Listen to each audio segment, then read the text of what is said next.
Roots மக்களுக்கு வணக்கம். இன்னைக்கு நம்ம நிகழ்ச்சியில யாரை பத்தி பேச போறோம் அப்படின்னா நடிகை த்ரிஷாவை பத்தி தான் பேச போறோம். ஏற்கனவே 3 மாசமா எல்லாருமே த்ரிஷாவை பத்தி தான் பேசிக்கிட்டு இருக்காங்க. கிட்டத்தட்ட அப்படி என்ன பண்ணிட்டாங்க த்ரிஷா அப்படின்னு சொல்லி அவங்களோட ரசிகர்கள்லாம் கேள்வி கேட்டுட்டு இருக்காங்க. பட் அவங்க பண்ண விஷயம் இந்த சினிமாவில் ஏராளமா பண்ணியிருக்காங்க. ஸோ அதை நாம எதுன்னு சொல்றது அப்படின்னு தான் நாம சொல்லணும். அந்த வகையில பாக்குறப்போ இப்போ ரீசெண்டா த்ரிஷா ஒரு விஷயத்த அனௌன்ஸ் பண்ணியிருக்காங்க. அது என்ன அப்படின்னா, இனி நான் சினிமாவில் நடிக்க போறது இல்ல, சினிமாவை விட்டு விலக போறேன் அப்படின்னு சொல்லியிருக்காங்க. இதை பார்க்கக்கூடிய ரசிகர்கள்லாம் ஏன் அப்படின்னு சொல்லி ரொம்ப ஆச்சரியத்தோடும் வேதனையோடும் கேள்விகள் கேட்டுட்டு இருக்காங்க. வேதனைன்னு சொல்றதை விட வருத்தம்னு சொல்லலாம். ஏன்னா சூப்பரான ஒரு ஹீரோயின்பா, அழகான ஒரு ஹீரோயின்பா, இனிமேல் நம்மளால ஸ்கிரீன்ல பார்க்க முடியாதா அப்படின்ற ஒரு வருத்தம் கண்டிப்பா ரசிகர்களுக்குள்ள இருக்கத்தான் செய்யும். ஸோ கிட்டத்தட்ட ஒருத்தர் 20 வயசுல ஹீரோயினா ஆகிறது முக்கியம் இல்ல, 20 வருஷமா ஹீரோயினா இருக்கிறது தான் முக்கியம் அப்படின்னு சொல்லி விஜய் ஒரு ஃபங்க்ஷன்ல த்ரிஷாவை ரொம்பவே புகழ்ந்து பேசியிருப்பாங்க. ஸோ இந்த விஷயம் ரொம்பவே வைரல் ஆச்சு இவங்க 2 பேரை பத்தின ஒரு டாக் வந்ததுக்கு அப்புறமா. ஸோ த்ரிஷாவை பத்தி சொல்லணும் அப்படின்னா, இதுக்கு முன்னாடி நிறைய நடிகர்கள் கூட அவங்க டேட் பண்ணியிருக்காங்க, சேட் பண்ணியிருக்காங்க. அது மட்டும் இல்லாம ஒரு பிசினஸ் மேனை கல்யாணமே பண்ணிக்க போற அப்படின்னு சொல்லி அபிஷியலா அனௌன்ஸும் பண்ணியிருந்தாங்க, என்கேஜ்மெண்ட்டும் பண்ணியிருந்தாங்க. ஸோ அவர் இனி நடிக்க கூடாது அப்படின்னு சொன்னதுனால த்ரிஷாக்கு நீயே வேணாம், எனக்கு நடிப்பு தான் முக்கியம் அப்படின்னு சொல்லி அந்த என்கேஜ்மெண்டோட அப்படியே ஸ்டாப் பண்ணிட்டாங்க. அதுக்கப்புறம் தொடர்ந்து தனுஷ் கூட சேர்ந்து விமர்சனத்துக்கு ஆளானாங்க. நிறைய கிசுக்கள் அவங்கள பத்தி வந்தது. சிம்பு கூட வந்தது. சிம்புவுக்கும் த்ரிஷாவுக்கும் ஒத்தே போகாது, 2 பேருக்குமே எப்பவுமே சண்டை தான் வந்துகிட்டு இருக்கும் அப்படின்ற மாதிரி சொல்லியிருந்தாங்க. சிம்புவை பொறுத்த வரைக்கும் த்ரிஷாலாம் ஒரு ஆளே இல்லைன்னு சிம்பு பழைய இன்டர்வியூல சொல்லியிருப்பாங்க. ஸோ அதெல்லாம் பயங்கர வைரல் பண்ணியிருந்தாங்க. 2 பேரும் குடிச்சிட்டு பார்ட்டி பப்னு போறது, அங்க சண்டை போட்டுக்கிறது, அந்த வீடியோ எடுத்து நிறைய வைரல் பண்றது, இப்படியெல்லாம் விஷயங்கள்லாம் நிறைய நடந்திருக்கு. பட் ஆல்மோஸ்ட் பாத்தீங்கன்னா விண்ணை தாண்டி வருவாய படத்துக்கு அப்புறமா 2 பேரோட பாண்டிங்கே டோட்டலா வேற மாதிரி ஆயிடுச்சு. ரொம்ப ஃப்ரெண்ட்லியா ஆயிட்டாங்க. ஏன்னா அந்த படம் அவ்வளோ பெரிய ஒரு ஹிட்டை கொடுத்தது. அதுல த்ரிஷா அவ்வளோ ஆப்டா நடிச்சிருப்பாங்க. சிம்புவும் அவ்வளோ ஒரு சைலண்டான ஒரு நடிப்பை வெளிப்படுத்திருப்பாரு விண்ணை தாண்டி வருவாயா படத்துல. ஸோ அது 2 பேருக்குமே மிகப்பெரிய ஒரு டேர்னிங் பாயிண்டா அமைஞ்சது. அதுல த்ரிஷா ரொம்பவே அழகா காட்டியிருப்பாங்க. ஸோ அதுல அழகா காட்டினதுதான் அடுத்தடுத்த படங்கள் த்ரிஷாக்கு வர ஆரம்பிச்சது. ஸோ த்ரிஷா பயங்கர பீக்ல இருந்தாங்க. எல்லாமே முடிஞ்சு கொஞ்சம் வருஷம் பாத்தீங்கன்னா திடீர்னு காணாம போயிட்டாங்க. சரி வயசாயிடுச்சு, இனி அவங்க ஹீரோயினா இல்லப்பா அப்படின்ற மாதிரி எல்லாருமே மைண்ட் செட் பண்ணிட்டாங்க. ஸோ அப்படி இருக்கிற பட்சத்துல தான் திடீர்னு பாத்தீங்கன்னா 96 படம் மூலமா கம்பேக் கொடுத்திருந்தாங்க. மறுபடியும் நம்ம நம்மளோட ஸ்கூல் லவ் அப்படின்றத நம்ம மெமரிக்கு கொண்டு வந்தது அந்த படம் தான். ஜானு அப்படிங்கிற அந்த கேரக்டர்ல ரொம்ப சைலண்டா அழகா நடிச்சிருப்பாங்க. ஸோ அதுக்கப்புறம் பொன்னியின் செல்வன் படம், குந்தவை, அந்த மேக்கப் தான் அந்த படத்துல பயங்கர வைரல் ஆச்சு. அது மாதிரி எல்லாருமே அந்த மேக்கப்பை போட்டு ரீல்ஸ் பண்றது, டயலாக்ஸ் பேசுறது, இப்படி எல்லாம் பண்ணாங்க. போட்டோ ஷூட் எல்லாம் பண்ண ஆரம்பிச்சிருந்தாங்க. ஸோ அந்த மாதிரி த்ரிஷா எந்த விஷயம் செஞ்சாலும் அது ஒரு வைரல் ஆகக்கூடிய அளவுக்கு அவங்க செலக்ட் பண்ணி செய்யறாங்க. ஸோ அவ்வளோ அளவுக்கு எல்லா விஷயமும் பிரில்லியண்டா யோசிச்சு முடிவெடுக்கக்கூடிய த்ரிஷா ஏன் லைஃப்ல இன்னைக்கு வரைக்கும் ஒரு நல்ல முடிவெடுத்து ஒரு நல்ல மனுஷனை பார்த்து ஏன் கல்யாணம் பண்ணிக்கலன்னு சொல்லி எல்லா மீடியாக்களும் கேள்விகள் கேட்டுட்டு இருந்தாங்க. த்ரிஷா எப்போ பிரஸ் மீட்டோ, எந்த மாதிரி ஒரு இன்டர்வியூஸ் கொடுத்தாலும் சரி, எந்த ஷோக்கு போனாலும் சரி, எப்ப கல்யாணம் அப்படின்னு தான் அவங்க கிட்ட கேட்டுட்டே இருப்பாங்க. ஸோ அவங்களும் தொடர்ந்து சிங்கிளாவே இருந்துகிட்டு இருந்தாங்க. விஜய்க்கும் அவங்களுக்குமான கெமிஸ்ட்ரி, அந்த காம்போ சூப்பரா ஒர்க் அவுட் ஆச்சு கில்லி படத்துல. அதுக்கப்புறம் 2 பேரும் தொடர்ந்து நிறைய படங்கள் பண்ணிட்டு இருந்தாங்க. பட் விஜய் வீட்ல ஆல்ரெடி 2021ல இந்த பிரச்சனை ஸ்டார்ட் ஆயிருக்கு. அந்த டைமிங்லாம் 2 பேரும் படமே நடிக்காம இருந்தாங்க. ஒரு 5 வருஷம் கேப் இருந்தது. 2 பேரும் எந்த ஒரு படமும் ஒன்னா பண்ணாம தனித்தனியா பண்ணிட்டு இருந்தாங்க. ஸோ கான்டாக்டே இல்ல அப்படின்ற மாதிரி தான் ரசிகர்களோட மைண்ட் செட்டும் இருந்தது. ஸோ திரும்பவும் லியோ படத்துல 2 பேரும் ஒன்னு சேர்றாங்கன்றப்போ எல்லாருமே ரொம்ப கொண்டாடினாங்க. சூப்பரான ஒரு பேர். ஸோ ஆன் ஸ்கிரீன் பேர் அப்படின்னா இவங்க தான் செட் ஆவாங்க, நம்ம திரும்பவும் பழையபடி கில்லி படத்துல இருக்கக்கூடிய விஜய் த்ரிஷாவை இதுல பார்க்க போறோம்னு சொல்லி ரசிகர்கள்லாம் ரொம்பவே ஆவலோட வெயிட் பண்ணிட்டு இருந்தாங்க.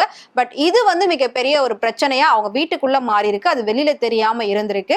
ஸோ இதுல 2 பேருமே ரொம்ப க்ளோஸா நடிச்சிருப்பாங்க. ஸோ இதுலதான் அவங்களோட பாண்டிங் இன்னும் அதிகமா இருக்கு. இந்த படத்தினாலதான் 2 பேரும் இந்த அளவுக்கு ஒன்னா ஆயிட்டாங்க அப்படின்னு சொல்லி அவங்க வீட்டு தரப்புல இந்த படத்துல இருந்தே பிரச்சனை ரொம்ப ஸ்டார்ட் ஆயிடுச்சு. ஸோ அதனால அப்பவே சங்கீதா பிரிஞ்சு லண்டனுக்கு போயிட்டாங்க. பசங்களும் யாருமே விஜயை மதிக்காம 2 பேருமே தனித்தனியா இருந்து படிக்க ஆரம்பிச்சிட்டு இருந்தாங்க.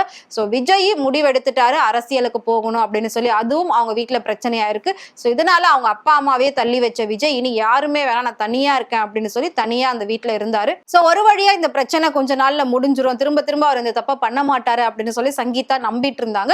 பட் எவ்வளவு டைம் விஜய் கிட்ட இதை பத்தி பேசினாலும் சண்டை தான் வந்திருக்கு. அவர் கொஞ்சம் கூட சமாதான பேச்சுக்கு இடமே கொடுக்காம இருந்திருக்காரு.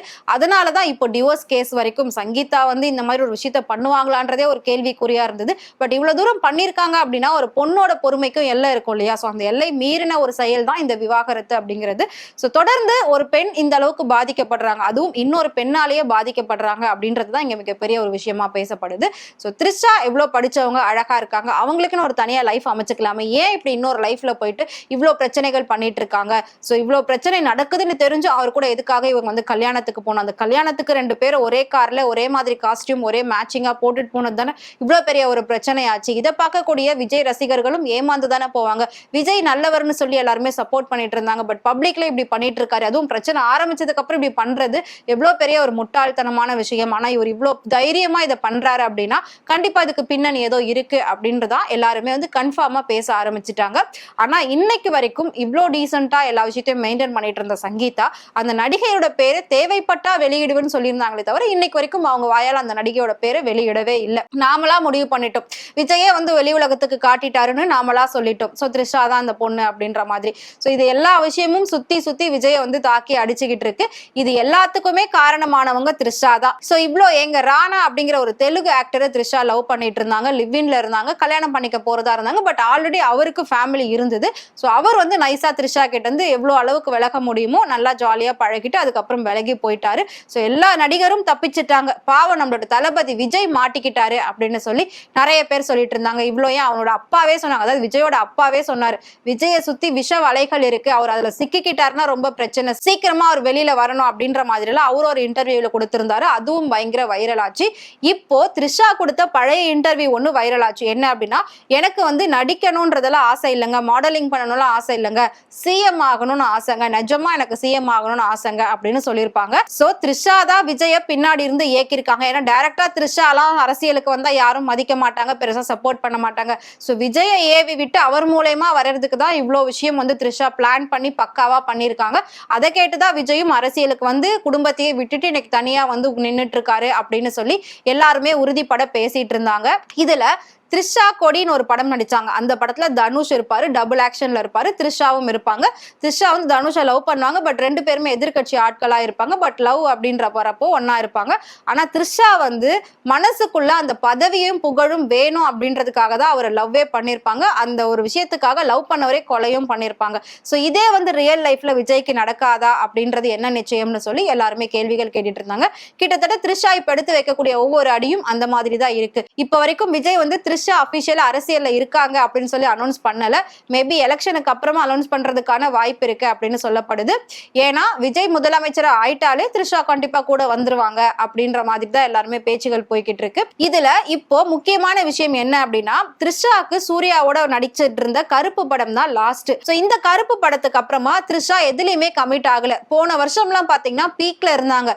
தல அஜித் கூடவே 2 படம் பண்ணியிருந்தாங்க. எல்லா நடிகர்கள் கூடயுமே த்ரிஷா மட்டும்தான் ஹீரோயின் அப்படின்ற மாதிரி இருந்தாங்க. ஏன்னா தமிழ்ல பெருசா வேற எந்த ஹீரோயின்ஸும் கிடையாது. எல்லாருமே ஒரு லைஃப்ல செட்டில் ஆயிட்டாங்க, ஒரு திசையில போயிட்டாங்க. அதனால த்ரிஷா மட்டும் தான் இங்க இருந்தாங்க. எல்லா படத்துலயும் அவங்க தான் கமிட்டோ ஆயிருந்தாங்க. கருப்பு படம் எப்பவோ முடிஞ்சு போச்சு.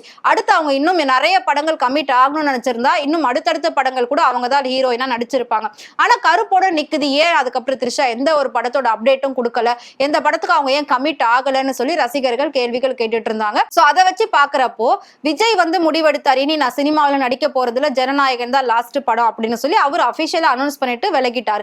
த்ரிஷா இப்போ வரைக்கும் அனௌன்ஸ் பண்ணல, பட் அனௌன்ஸ் பண்ணிட்டு இருக்காங்க அப்படின்ற மாதிரி ஒரு நியூஸ் தான் வந்துட்டு இருக்கு. த்ரிஷாவோட அம்மா இதை பத்தி என்ன சொல்லியிருந்தாங்க அப்படின்னா, த்ரிஷா உயிருள்ள வரைக்கும் அவங்க வந்து ஃபுல் அண்ட் ஃபுல் ஆக்டிங்ல தான் இருப்பாங்களே தவிர ஆக்டிங் விட்டு விலக மாட்டாங்க அப்படின்னு சொல்லியிருந்தாங்க. பட் விஜய் த்ரிஷா இந்த பிரச்சனை பெருசா வெடிக்க ஆரம்பிச்சதுக்கு அப்புறமா விஜய்க்கும் த்ரிஷாக்கும் கல்யாணம்லாம் சொல்லி நிறைய பேர் போஸ்டர் எல்லாம் போட்டிருந்தாங்க. அந்த போஸ்டருக்கு த்ரிஷா அம்மா லைக் போட்டு அதை ஒரு பெரிய பிரச்சனையா மாத்துறாங்க. சோ அப்ப த்ரிஷா அம்மாவுடைய எய்மோ விஜய கைக்குள்ள போட்டுக்கணும் அப்படின்றதுதான் எல்லாருக்குமே தெரிய வந்தது. சோ கண்டிப்பா அரசியல்ல த்ரிஷா வந்துருவாங்க, அதனாலதான் இப்ப சினிமாவை விட்டு விலகுறாங்க. மேபி உள்ள அதுக்கான ஒர்க் அவுட்ஸ் நடந்துகிட்டு இருக்கும் அப்படின்னு எல்லாரும் வந்து பேசப்பட்டுகிட்டு இருக்காங்க. சோ இந்த நிலையில சித்ரா லட்சுமணன் ஒரு ஆக்டர் வந்து இதை பத்தி சொல்லியிருக்காரு, த்ரிஷா சினிமா விட்டு விலகுறாங்க அப்படின்னு சொல்லி. த்ரிஷாவே இவ்வளவு சைலண்டா இருக்கிறத பார்த்தா மௌனம் சம்மதத்துக்கு அறிகுறி. சோ அவங்க சினிமா விட்டு விலகதான் போறாங்க அப்படின்றதுதான் உண்மைன்னு எல்லாருமே சொல்லப்படுறாங்க. கூடிய சீக்கிரம் விஜயே சினிமாவுக்கு வந்துருவாருப்பா, ஏன்னா அரசியல்ல அவரால் எந்த அளவுக்கு இன்னும் சஸ்டெயின் பண்ண முடியும்ன்றது தெரியல. எப்படியோ அடுத்த ஆட்சி அமைக்க போறது யாரு அப்படிங்கிறது உறுதி ஆயிடுச்சு. அப்படி இருக்கிற பட்சத்துல இவர் வந்து எதிர்கட்சியா கூட உட்கார வாய்ப்பு இல்ல. அப்படி இல்ல அப்படின்னா இவர் திரும்பவும் சினிமாவுக்கு தான் வருவாரு கண்டிப்பா. அப்ப இவரை ஃபாலோ பண்ணி த்ரிஷாவும் சினிமாவுக்கு வந்து அவங்களுக்கு மிகப்பெரிய ஒரு ஆதரவு எல்லாம் கிடைக்காது, ரசிகர்கள்லாம் இருக்க மாட்டாங்க. சோ இவங்க 2 பேரோட கரியரே டோட்டலா டேமேஜ் ஆயிடும். இப்ப இருக்கக்கூடிய வரவேற்பு எப்பவுமே இருக்காது, அதுக்கப்புறமா மக்களோட மனசு மாறிடும் அப்படின்னு சொல்லி அரசியல் விமர்சகர்கள்லாம் பேசிட்டு இருக்காங்க. சோ இந்த விஷயம் எப்படி போய் முடிய போகுது அப்படின்றத நாம வெயிட் பண்ணி பார்க்கலாம். சோ தொடர்ந்து த்ரிஷா சினிமாவில் நடிக்கணுமா வேணாமா இல்ல அரசியலுக்கு போயிடுவாங்களா அப்படின்றத எங்களுக்கு கமெண்ட்ல சொல்லுங்க. இதே மாதிரி சினிமாவை பத்தியும் சினிமா நடிகர் நடிகைகளை பத்தியும் டே பை டே இன்ஃபர்மேஷன் தெரிஞ்சுக்கணும் அப்படின்னு நினைச்சீங்கன்னா மறக்காம ஃப்ரெண்ட்வுட் சேனலை ஃபாலோ பண்ணிக்கோங்க.